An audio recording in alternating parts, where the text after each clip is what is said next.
Right, but that's not what we're here for today. What we're here for today is to create this switchboard. And so what we'll do is we'll go File and New Form. Now I'm not going to bother saving my changes. And we don't need a table in this particular instance because there's going to be no data behind the scenes. And we'll just change this to MP_switchboard. And we'll have the text being clinic application, something very easy.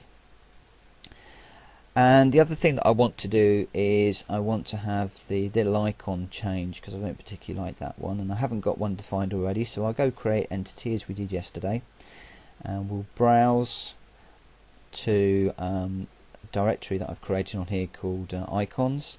We'll grab the nurse, we'll make it transparent, we'll OK that. And also the other thing that I want to do is I want to have an image. I'm going to cheat and just have an image as the background here. So again, we'll create an entity, we'll browse, and within the directory, not the icon one but the images one, I've created a graphic in my paint program, and I've actually put a purple outline around there that you can just hopefully see that, which we'll be using as transparent. So we'll go OK there, and again we'll make that transparent to lose that pinkiness. And I'm forgetting my naming conventions today. I didn't put the proper naming convention in for the icon, but I'll do that here. So MP_.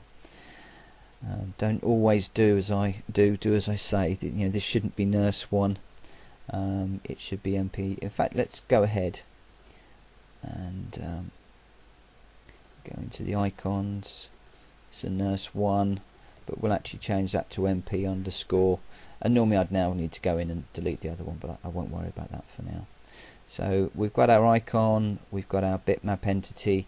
The other thing in here, at the moment, the frame is set to thick so that the user can size the window as they want to. In a moment we might want to change that to thin. I'm going to leave it thick for the moment because what I'm going to want to do is just to resize this window, and I think we'll just resize it like that. And then what we'll do is we'll just go back in, and now we'll set that to thin so that the window can't be resized.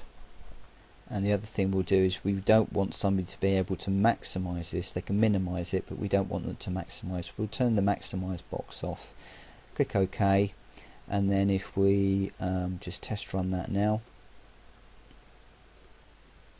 and you'll see that we can't actually maximize the form. We can't change the size of the form using the bars here, and we've got all of our icons and everything. So I think we are quite happy with that. So we'll come out of there and go back into the form. And what we want to do now is to drop a button onto the form. And if we just right mouse click, again we can just drop another couple of buttons on there. And the first thing we'll do is just get hold of this one, and we'll just resize it. I'm not going to worry about placement too much. I can't be bothered. We've done that before. But what we will do is we'll go into the tools and we'll size them to the maximum height, and we'll size them to the maximum width. Again, you could use the shortcuts to do this, and we'll just align them left. And if we just go into the alignment, we'll space them equally vertically just on the form there. Or, you know, obviously you'd make that a little bit tidier, but that'll do for now. The first of the buttons, we'll change this to be button_ patient entry, and we'll change the text on there to be simply patient records. You could do patient management or whatever you wanted in there really. This one will be reports, and we'll call this report library. It'll just be a window that we're going to run to access all of the reports in our application that we haven't built yet. And this will be button exit, and this will be exit the application. Okay, so very straightforward there.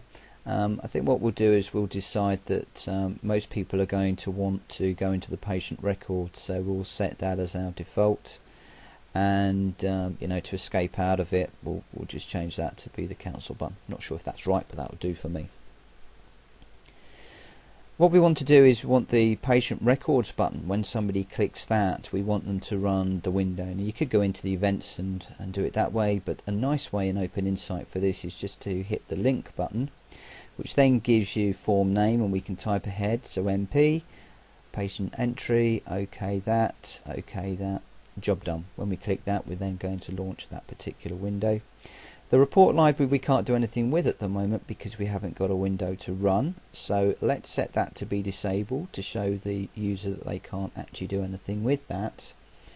And then the exit application window, we're going to need to change that so that it kills all of the windows within the system. So to achieve that, what we want to do is to go into the events, and this time I want to select a different quick event than we've used before. This is going to be to execute a procedure, and we get some of the controls here are populated, but they're not really what we want.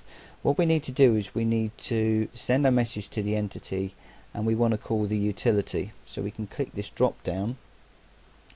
Now the convention here is clinic, which is the name of our application, and then the type of entity we're going to run. So in this case it's a store procedure, and the store procedure that we want to run is a store procedure called utility.